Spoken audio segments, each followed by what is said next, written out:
Welcome to Everyday Cooking. Today let us see how to do egg keema masala. For the recipe I am going to use 4 eggs. Pour enough water for boiling the eggs in a pan. Gently drop the eggs into the water and boil them. The eggs are ready. Let us take it out and remove the shells. Set the eggs aside. Now take a pan, pour some sesame oil in it. To this add 1 chopped onion, 1 tablespoon of ginger garlic paste and few curry leaves. Give a nice saute. The raw smell of the ginger garlic paste has to go off and the onions has to turn translucent. Once done, add 1 or 2 chopped green chilies and the required amount of salt. Next, let us add 2 big chopped tomatoes.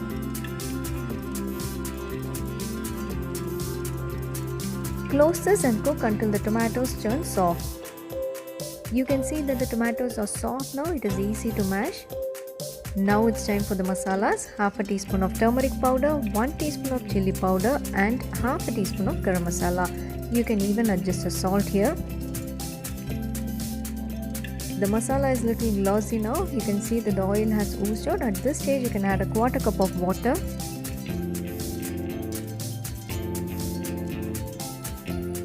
Close and cook until the oil gets separated.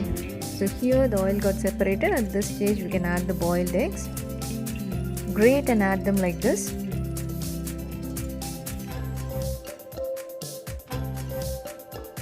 Give a nice mix. We can cook this for another 2 to 3 minutes. As a final touch, add some chopped coriander leaves. Coriander leaves will give a nice flavor to the curry. So here our egg curry is ready. This will taste so good. Do give a try. You can have this with any kind of roti, bread, idli, dosa, chapati and even rice. Hope you liked the recipe. We'll join you in another interesting recipe. Do like, share and comment our videos and don't forget to subscribe our channel.